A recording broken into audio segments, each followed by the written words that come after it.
लोग मुझे माफ करेंगे। बहुत बहुत शुक्रिया। सबसे पहले आप तमाम लोगों ने हमें इस महान भूमि पर आने का अवसर प्रदान किया है, इसके लिए मैं तहे दिल से आपका शुक्रिया अदा करना चाहता हूँ।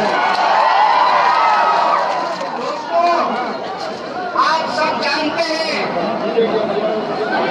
कि आने वाले दिनों में आपके राज्य में चुनाव होने वाला है। आसाम के साथ साथ पांडिचेरी, तमिलनाडु, बंगाल, वहां पर भी चुनाव हो रहे हैं, केरल में भी चुनाव हो रहा है।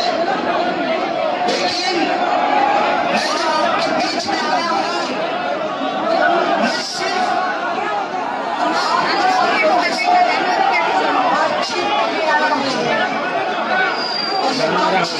bagni awra de berko na so chaawle ne khamro hote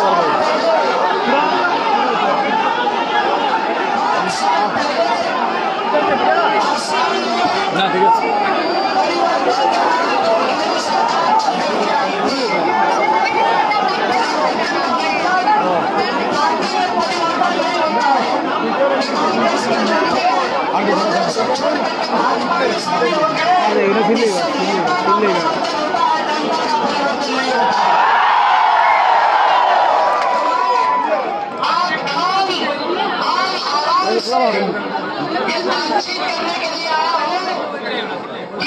सचमुच 5 साल में आपने कोई परिवर्तन महसूस किया है?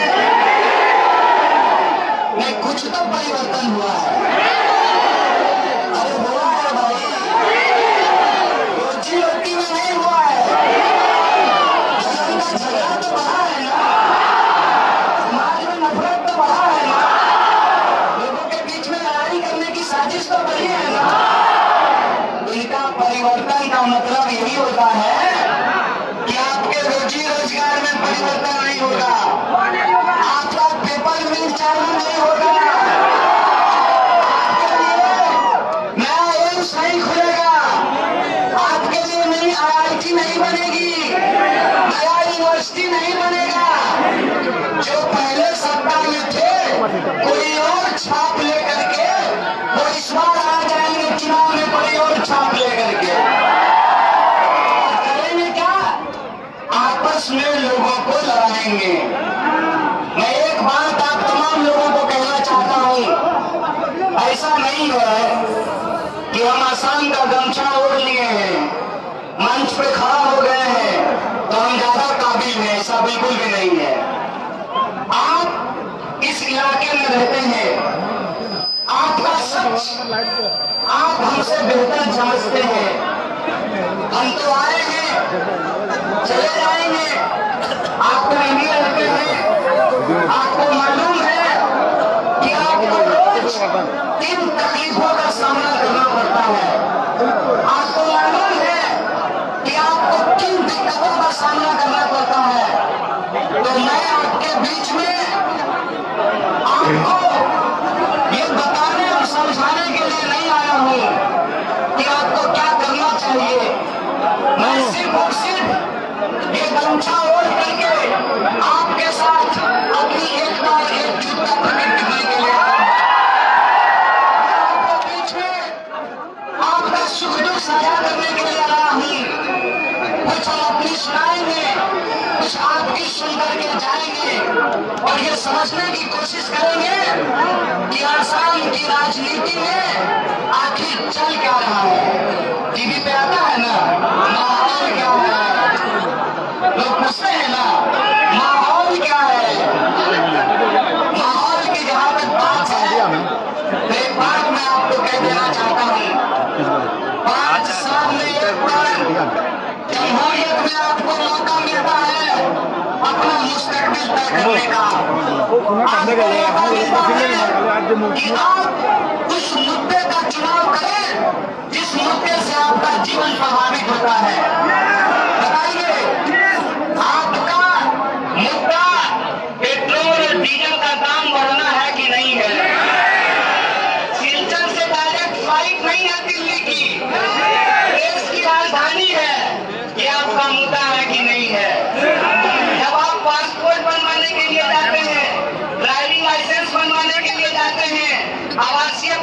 पत्र बनवाने के लिए जाते हैं तो बाबू साहब आपसे पूछ लेते हैं आपका मुद्दा है कि नहीं है, आपका मुद्दा ये है कि नहीं है। प्रधानमंत्री जी ने कहा था कि पेपर मिल चालू करेंगे, हुआ क्या? खाते में आया क्या? नौकरी मिली क्या? प्रधानमंत्री को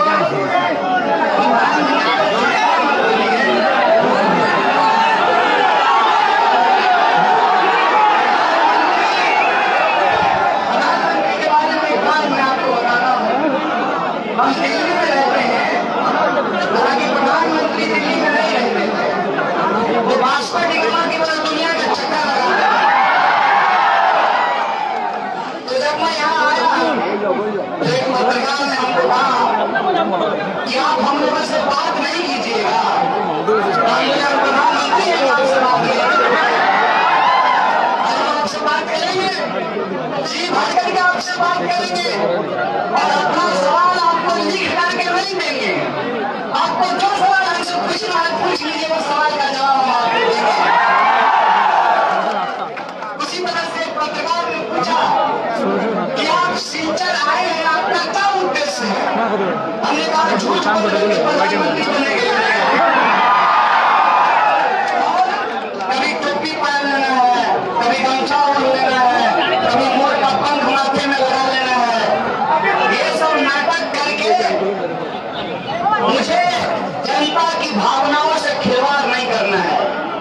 मैं यहाँ पराग भूमि पर, पराग वैली में आप तमाम लोगों से रूबरू होने के लिए आया हूँ और ये समझने के लिए आया हूँ और आपसे साझा करने के लिए आया हूँ कि आज इस देश में क्या हो रहा है।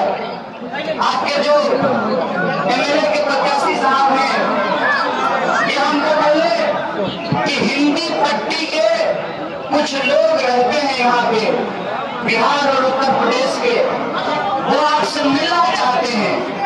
हम बोले ये बड़ी खुशी की बात है कि वो हमसे मिलना चाहते हैं।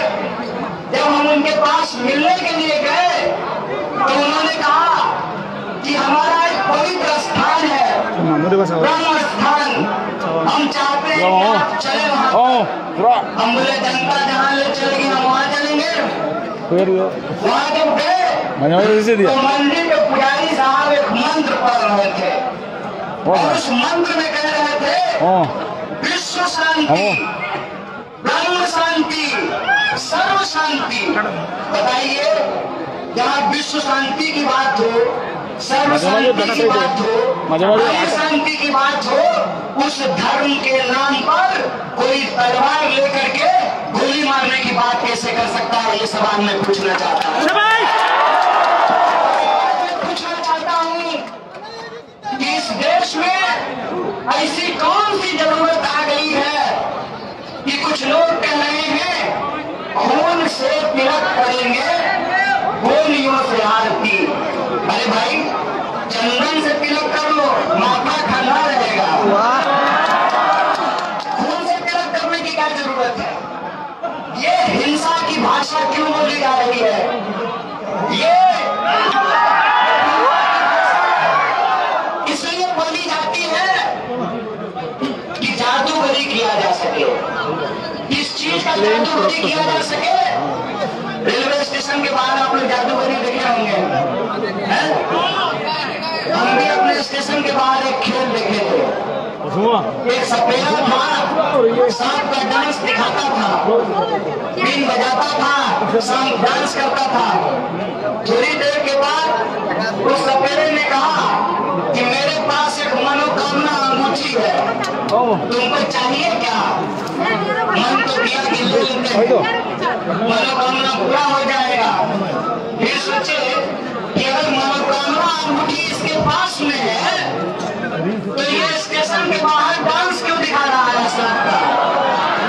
ये खुद ही अंगूठी पहन ले और देश का राष्ट्रपति बन जाए।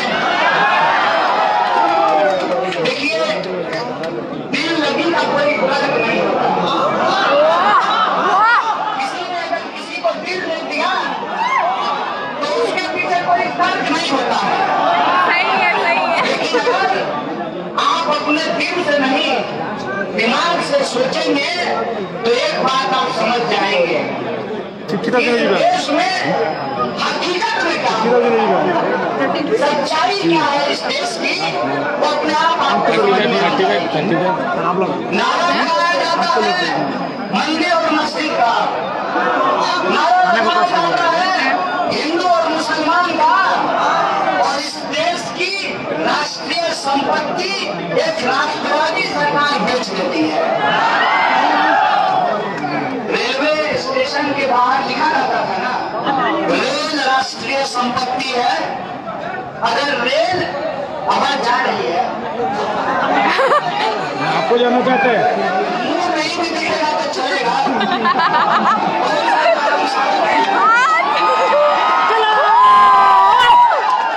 बात ही तो महत्वपूर्ण है, चेहरे का क्या है। तो मैं ये कह रहा था कि रेलवे स्टेशन के बाहर लिखा रहता है कि रेल राष्ट्रीय संपत्ति है। अब रेल जो राष्ट्रीय संपत्ति है तो उस रेल को जो राष्ट्रीय संपत्ति है उसको बेचने वाले को देश विरोधी कहा जाना चाहिए कि नहीं कहा जाना चाहिए?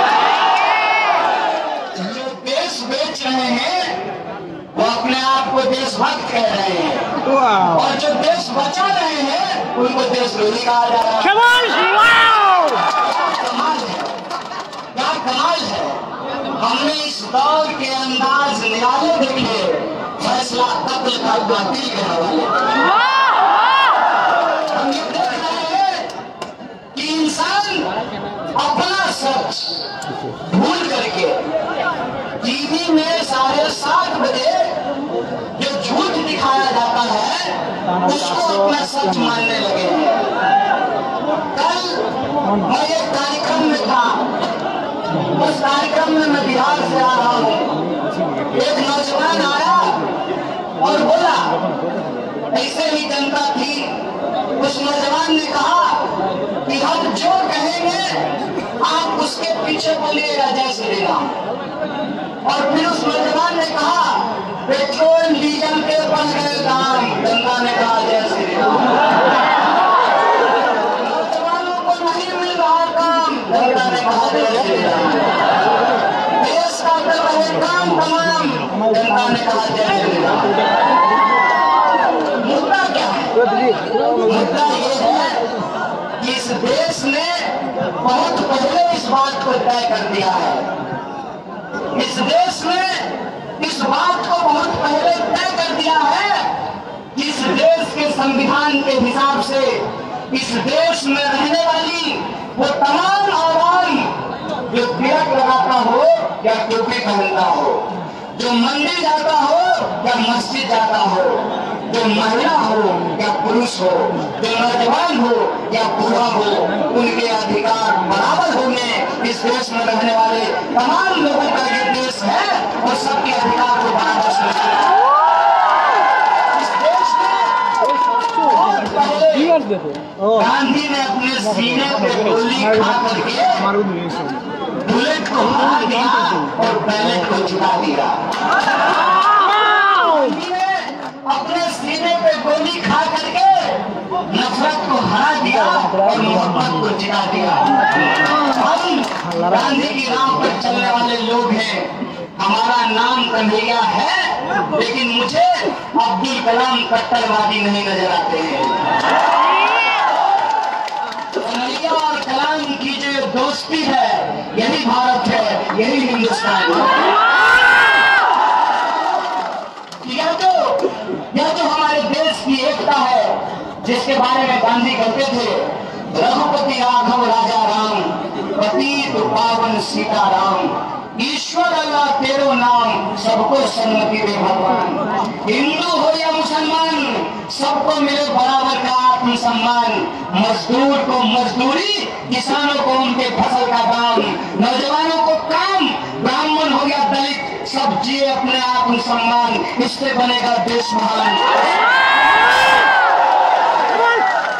ये तो हमारी देश की ताकत है। इस देश की ताकत को कमजोर करने की कोशिश की जा रही है। आप मुझे बताइए, ये 5 उंगली है मेरे हाथ में, अगर मैं 5 उंगलियों को अलग अलग कर दूं तो मैं कोई काम नहीं कर पाऊंगा। खाने के लिए भी 5 उंगली हिलाना पड़ता है। लेकिन इस देश की गद्दी पे ऐसे लोग काबिज हो गए हैं, जब इस देश की आजादी की लड़ाई लड़ी जा रही थी तो ये अंग्रेजों के साथ चाय पे चर्चा कर रहे थे, और आज चाय का नाम लेकर के बताइए, चाय बागान में काम करने वाले मजदूरों का न्यूनतम वेतन बढ़ गया? न्यूनतम मजदूरी बढ़ी क्या? 360 रुपया मिल रहा है क्या? एक बात बताइए, जो सरकार से धोखा करे क्या सिपाही, उसको धोखेबाज नहीं बोलना चाहिए? झूठ को झूठ बोलना चाहिए ना? मेरे घर में मेरे बहुत सारे भाई फौज की नौकरी करते हैं। कल उसमें से एक भाई हमको फोन किया, बोला जानते हो ये सरकार अब हम लोगों को नया काम दे रही है, हम लोग देश की रक्षा करने के अलावा भी कोई काम है। बोला देश की रक्षा तो कर ही रहे हैं, अब बेईमान नेताओं की इज्जत की भी रक्षा करनी है। हम बोले वो कैसे? तो सरकार कुछ काम नहीं कर रही है, एक लिस्ट हमको थमा दी है कि 10 लोगों को समझाइए कि ये सरकार कितना अच्छा है। बताइए, मेरा सकल खराब हो और हम जो हमारे देश के लोग हैं, जो इस देश की रक्षा करने के लिए फौज की नौकरी ज्वाइन किए हैं, उनको हम कहें कि आप 10-10 लोगों को जाकर के बताइए कि मेरा शकल कितना सुंदर है, देवानंद लगते हैं कि नहीं? बताइए, बिहार में कहावत है, नहाया हुआ देह और खाया हुआ देह नहीं छूटता है। बेसी खाने में तो पेट निकल जाएगा ना, और नहा लेंगे तो साफ दिखेंगे। तो जो लोग गंदे हैं उनको कितना भी चमका ले, उनकी शकल चमकने वाली नहीं है। उनके चेहरे पे इस देश में आम इंसान का खून बहाने का दाग है, वो दाग लोग छुपाने की कोशिश करते हैं। इसीलिए मैं तमाम लोगों से अपील करने के लिए आया हूँ कि जब चुनाव हो रहा है इस देश की जमहूरियत में, हमको ये अधिकार दिया है, हमको ये अधिकार दिया है कि हेलीकॉप्टर पे जो चढ़ने वाला है और जो साइकिल पे चलने वाला है उसका वोट बराबर होता है। घर में आप बड़े बड़ा भी नहीं मानते होंगे, होंगे ना लड़का सबको,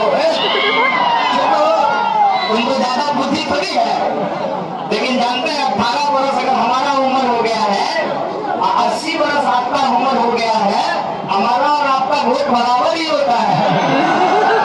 महिला हो या पुरुष हो, काला हो या गोरा हो, लंबा हो या मोटा हो, अमीर हो या गरीब हो, सबका वोट बराबर होता है। ये जमहूरियत की ताकत है, और इसी ताकत के चलते 5 साल में एक बार ही सही झलक दिखला जाए। नेताजी हेलीकॉप्टर से उतर जाते हैं और गली गली नुक्कड़ नुक्कड़ हाथ जोड़ करके घूमते रहते हैं। ऐसा लगता है जैसे रिश्ता मांग रहे हो, वोट नहीं मांग रहे। ये आपकी ताकत है ना, इस ताकत को आप बेजा नहीं जाने दीजिए, इस ताकत को आप समझिए। और इसीलिए मैं आपसे आग्रह करना चाहता हूं कि अगर आप समाज को बांटने वाली शक्तियों को हराना चाहते हैं तो आने वाले दिनों में अपने वोट को नहीं बटने दीजिए, एकजुट होकर वोट इंपॉर्टेंट होता है, इस बात को समझ लीजिए। अगर बूंद बूंद घड़ा भर सकता है तो बूंद बूंद घड़ा खाली भी हो सकता है। अगर आप ये सोचेंगे ऐसा क्या होगा, 5 वोट उसको भी दे देते हैं, थोड़ा वो भी खुश हो जाएगा, तो भोज है कि 2 रसगुल्ला ज्यादा खाने के लिए दे देंगे। वोट की कीमत को समझिए। इसीलिए मैं आपसे आग्रह करने के लिए आया हूं कि अगर आप विभाजनकारी शक्तियों को रोकना चाहते हैं, आप चाहते हैं कि इस देश में धर्म के आधार नहीं हो, बल्कि देश के लोगों के जो सवाल हैं, रोजी रोटी, कपड़ा, मकान, शिक्षा, स्वास्थ्य, सड़क, बिजली, पानी और आप तमाम लोगों के आत्मसम्मान से अगर आप वोट करना चाहते हैं तो अपना एक एक वोट गिनकर के दीजिए। वैसे ही जैसे आईपीएल के मैच में एक एक रन बड़ा वैल्यू करता है, अगर एक एक रन बराबर हो जाए तो सुपर ओवर में मैच चला जाता है ना, फिर सुपर ओवर से फैसला होता है।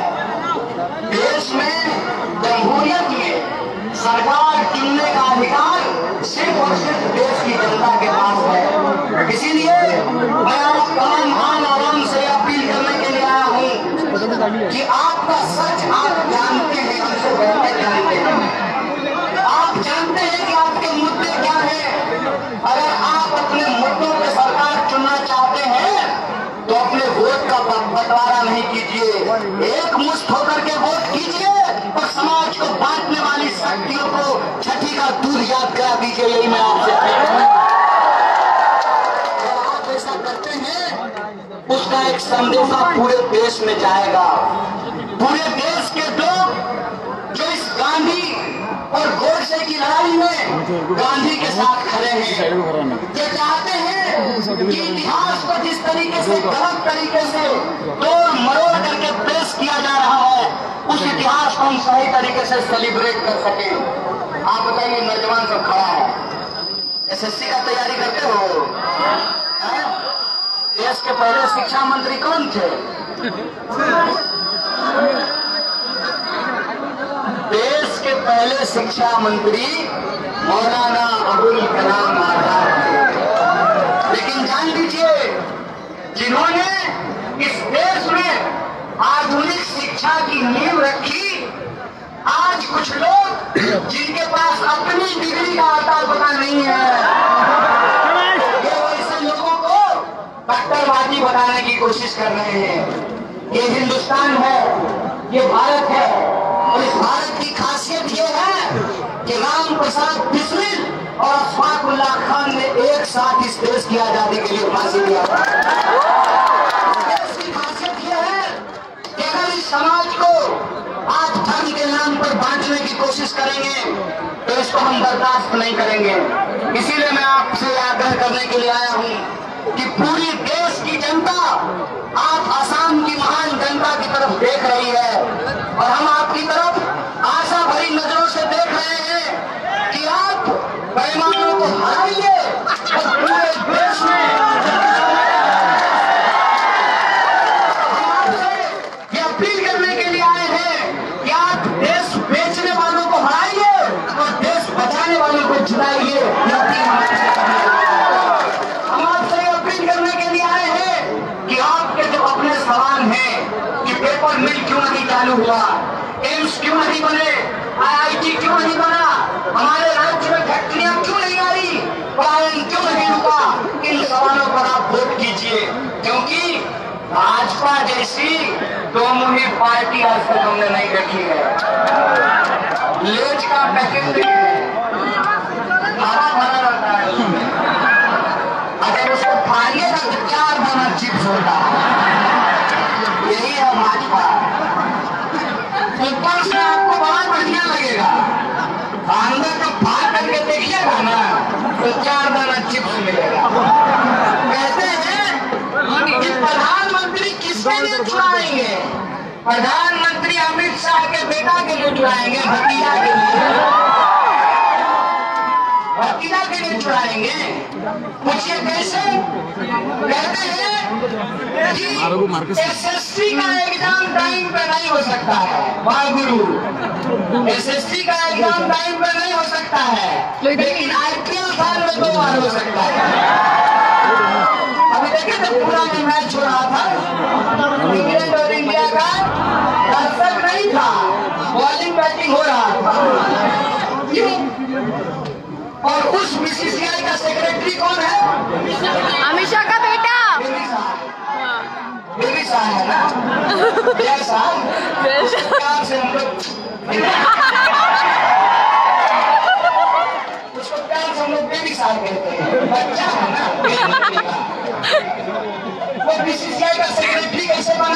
कौन एग्जाम पास किया है, क्या मेरिट है उसका, कौन सा कंपटीशन दिया है? यही ना कि उसके बाबूजी के ऊपर तरीपान होने का आरोप लगाया, यही मेरिट है ना उसका। और इस देश के आम नौजवान जो 18 घंटा मेहनत करके अपनी पढ़ाई करते हैं, आप उसकी बहाली रोक दिए हैं, आप वैकेंसियां बंद कर दिए हैं, और आप एक एक करके अगर सरकारी संस्थानों को बेच देंगे तो बताइए आपको सरकारी नौकरी कहाँ मिलेगा? कहाँ मिलेगा सरकारी नौकरी? कहाँ मिलेगा? इस सवाल को जो पूछने वाले लोग हैं उनको पकड़ करके जेलों में बंद कर देंगे। इनको क्या लगता है जेल में बंद करके रखेंगे तो हम सवाल पूछना बंद कर देंगे? ऐसा अपने दिमाग में डाल लीजिए, जब तक जेल में चला रहेगा आना जाना लगा रहेगा।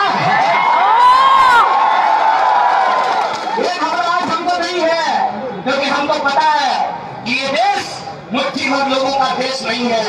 ये देश, इस देश में रहने वाले 135 करोड़ लोगों का देश है, और 120 देश में रहने वाले 135 करोड़ लोग हैं, उनके रोजी रोटी हक और अधिकार के लिए बात करना ये हमारी जिम्मेवारी है, क्योंकि हमने देश का नमक खाया है, हमने आपके टैक्स के पैसे से पढ़ाई की है, इसीलिए हमारी ये जिम्मेवारी है कि देश में जो लूटने वाले लोग हैं उनका पर्दाफाश करेंगे और उनके खिलाफ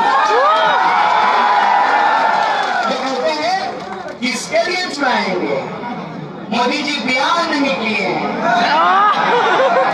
कितना लोग आप मंच को बैठे हुए हैं, जो लोग बयान कर लेता है सब क्यों हो जाता है?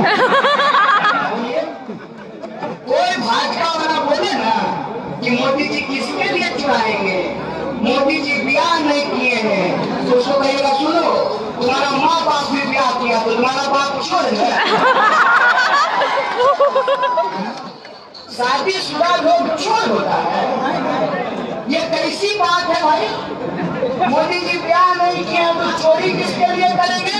अरे मोदी जी उसके लिए चोरी करेंगे जिसका दरबानी करते हैं, उसके लिए चोरी करेंगे। और हम आपको बताते हैं कि कैसे चोरी हो रहा है। कहते हैं नया विश्वविद्यालय खोलने के लिए पैसा नहीं है, कहते हैं नया अस्पताल खोलने के लिए पैसा नहीं है, 8,500 करोड़ का हवाई जहाज लाने के लिए पैसा है। कहाँ से आया 8,500 करोड़ का हवाई जहाज? हमारे और आपके टैक्स के पैसे से आया है। आपका बच्चा, उसको पढ़ने के लिए स्कूल नहीं, आपके इलाज के लिए अस्पताल नहीं, लाखों का सूट पहन करके हवाई जहाज 8,500 करोड़ का चाहिए आपको। देखिए ये स्वार्थी लोग हैं, जो शादीशुदा लोग होते हैं, अगर कुछ गलत भी करते हैं ना तो अपने परिवार का भरण पोषण करने के लिए करते हैं। ये तो इतना स्वार्थी आदमी है कि अपने स्वार्थ में घर परिवार का जिम्मेवारी भी छोड़ करके भाग रहा। बताइए, घर चलाना देश चलाने से ज्यादा मुश्किल है इस बात को याद।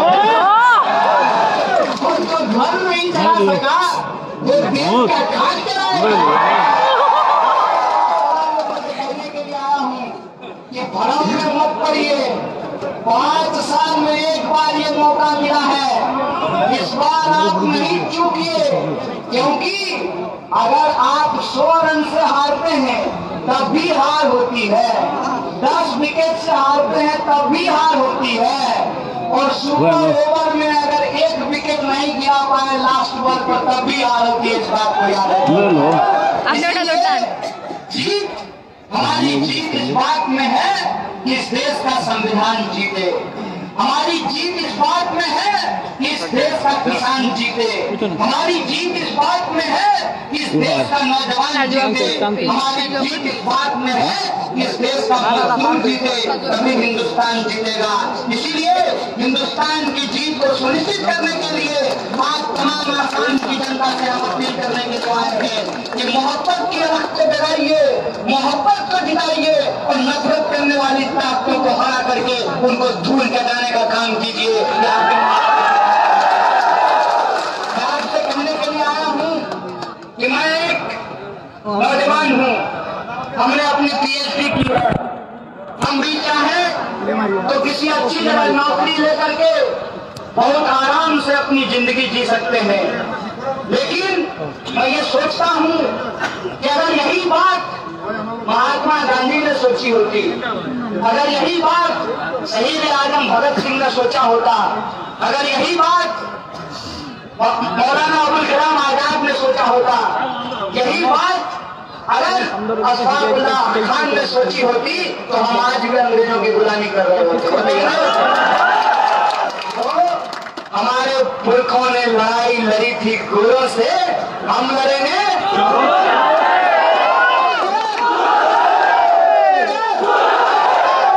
चोरों को ये बताएंगे कि लोकतंत्र आपकी बपोती नहीं है। इनको लगता है कि माल दे करके, पन्ना प्रमुख बना करके ये लोकतंत्र को हाईजेक कर लेंगे। इस बार इनका सॉफ्टवेयर फेल कर देना है। इस बार इनका सॉफ्टवेयर कितना हैक कीजिएगा, इतना वो चीजें देंगे ना कि आपका हैक करने वाला सिस्टम ही फेल कर देगा। इसीलिए हम आपसे कहते हैं इधर उधर देखना ही नहीं है। जैसे ये वोट मांगते हैं ना, जिसके लिए चुराएगा उसके नाम पे ना, वैसे भी हम लोगों को याद रखना है कि अंबानी अदानी के लिए चुराएगा। हमको ये याद रखना है कि अपने दोस्तों को इस देश की राष्ट्रीय संपत्ति कौड़ियों के दाम में बेचेगा। और यह जो देश का लूट है उसकी तरफ हमारा ध्यान ना जाए, इसीलिए हिंदू मुसलमान करके ये हमारा ध्यान भटकाएगा। इसीलिए मैं आपसे आग्रह करने के लिए आया हूँ कि सुनना है एक कान से, दूसरे कान का क्या इस्तेमाल करना है। वो नफरत की बात करेंगे, वो बांटने की बात करेंगे, वो हिंदू मुसलमान करेंगे, वो मंदिर मस्जिद करेंगे। हमको क्या करना है, रोजी रोजगार, कपड़ा, मकान, शिक्षा, स्वास्थ्य, सड़क, बिजली, पानी, ये बात याद रखनी है। हमको ये याद रखना है कि सबको शिक्षा, सबको काम, मजदूर को मजदूरी, किसानों को उनके फसल का दाम, हिंदू हो या मुसलमान, सबको मिले बराबर का आत्म सम्मान। ऐसे हिंदुस्तान का हमको निर्माण करना है। इस बात को हमको याद रखना है कि ये नया नया सगुफा छोड़ते रहेंगे। जब भी चुनाव आएगा वो ये नया सगुफा छोड़ देंगे। आप जानते हैं कि पूरे देश को इन्होंने एनआरसी और सीए के नाम पे उबाल करके रखा। आप जानते हैं कि इन्होंने कोशिश की कि इस देश की आम और आवाम को आपस में लाया जा सके। एक बात हम आपको बता देते हैं, इनको कोई मुद्दा सॉल्व नहीं करना है। क्या कहते थे, घुसपैठियों को बांग्लादेश भेजेंगे। आज खुद ही साहब बांग्लादेश में देख लिए, इनका काम है झूठ बोलना। तो जब देश का हुक्मरान झूठ बोलने लगे तो देश की जनता को अपने दिमाग में और अपने आंख में लाई डिटेक्टर लगा लेना चाहिए कि जिन ही नेता झूठ लगे, झूठ बोले कि आपका दिमाग काम करना शुरू कर दे। आप मुझे बताइए कि जो मुद्दे इन्होंने कहे थे, एक मुद्दा भी इन्होंने पूरा नहीं किया। राष्ट्रीय स्तर पर इन्होंने कहा था कि काला धन वापस आएगा। मैं आपसे पूछता हूँ, काला धन वापस आया? आपके खाते में 15 लाख पहुंचा? 2 करोड़ नौकरी मिली? किसानों की फसल दोगुनी हुई? ये तो देश का मुद्दा था। अब मैं आपसे आसाम का मुद्दा पूछता हूँ, पेपर मिल चालू हुआ? सेंट्रल यूनिवर्सिटी बनी? नया एम्स खुला? नया आईटी बना? इनको वोट किस नाम पे दें? मुसलमानों के बीच में ये कहते हैं कि देखिए हम तो सबका साथ, सबका विकास चाहते हैं, इसीलिए शाहनवाज हुसैन को मंत्री बना दिए। और हिंदुओं के बीच में जाके कहते हैं देखिए वोट नहीं दीजिएगा ना तो मुसलमान सबका मन बढ़ जाएगा।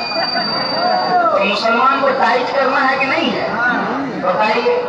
वोट लेते हैं मुसलमान को टाइट करने के नाम पे, और रेट टाइट कर देते हैं पेट्रोल डीजल का। इस बात को आप समझिए। यही काम 1947 से पहले अंग्रेज किया करते थे। दोनों बेईमान को बुलाते थे, 5 को हिंदू बेईमान और 5 को मुसलमान बेईमान, दोनों को साथ में बैठाते थे और कहते थे let's have a cup of T, चाय पीते थे। और चाय पीते हुए तरकीब बताते थे, कहते थे कि इन हिंदुस्तानियों को आपस में लड़ाना पड़ेगा। तो बोला ये नहीं लड़ेंगे, ये लड़ने वाले लोग नहीं है, क्योंकि ये लोग सदियों से साथ में रहे हैं। इनका खान पान, रोजी रोजगार, रहन सहन एक जैसा है। आप मुझे बताइए, बरात वैली में रहने वाले जो आप लोग हैं, भोजपुरी बोलते हैं क्या कि बांग्ला बोलते हैं, असमिया बोलते हैं? हमारे यहाँ जो रहने वाला मुसलमान है वो मैथिली बोलता है कि बांग्ला बोलता है? क्या बोलता है? जब बांग्लादेश अलग हुआ था, धर्म के नाम पे अलग हुआ था कि भाषा के नाम पे अलग हुआ था? धर्म हमारी एक पहचान होती है, इसके साथ साथ बोली होती है, भाषा होती है, संस्कृति होती है, खान पान होता है। नारियल तेल में छना हुआ कबाब आपको अच्छा लगेगा? केरल के मुसलमान को अच्छा लगता है, वो भी मुसलमान है ना, उसको क्यों अच्छा लगता है? क्योंकि उसके वहां नारियल होता है। इतने तरह की हमारी पहचान होती है। हिंदुओं को भी अगर आप देखेंगे तो शिव की पूजा करने वाले होते हैं, विष्णु की पूजा करने वाले होते हैं, देवी की पूजा करने वाले होते हैं, मांस खाने वाले भी होते हैं और मांस नहीं खाने वाले भी होते हैं। हमारी पहचान इस बात में है कि हम अलग अलग, आपको बाहर से देखने में लगते होंगे, आपको लगता होगा कि मेरी दाढ़ी नहीं है, आपको लगता होगा कि कोई टोपी पहना है, कोई टोपी नहीं पहना है, लेकिन हम सबके सीने में एक दिल है और वो दिल हिंदुस्तानी है, जो हिंदुस्तान के लिए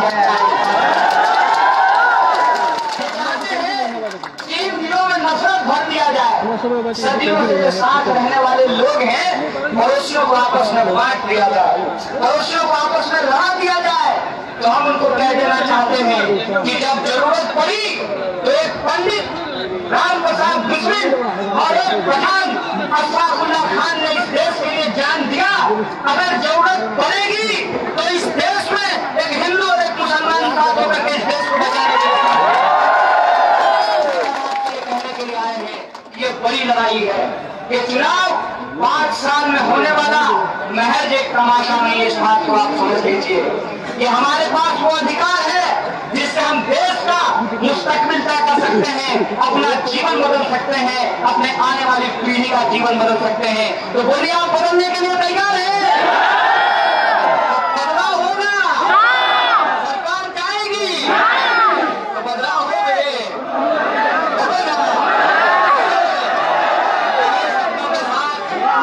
तमाम लोगों ने इतना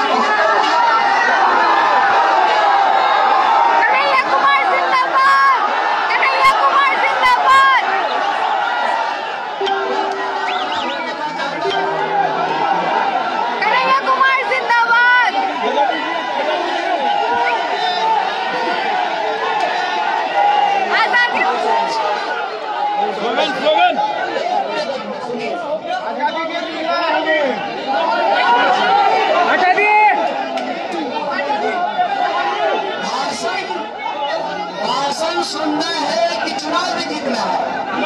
चुनाव जीतना है। चुनाव जो सिर्फ भाषण से नहीं जीता जा सकता है।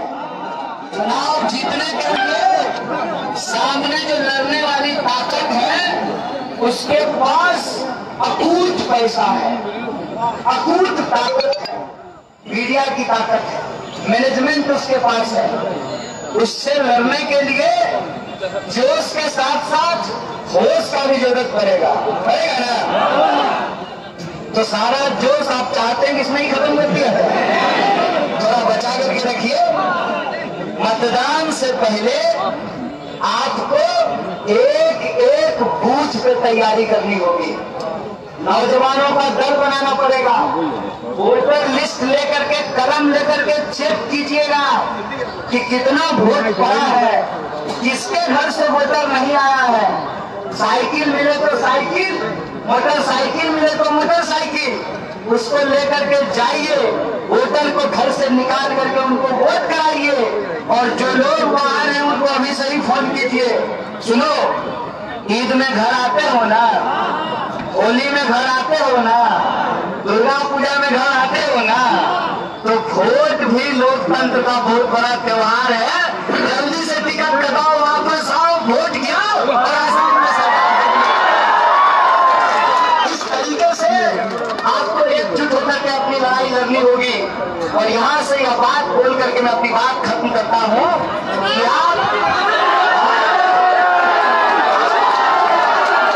किसी को जिताएंगे, हम अगर आप पूरे आसाम में सबसे ज्यादा वोटों से भाई को जिताएंगे तो बीजेपी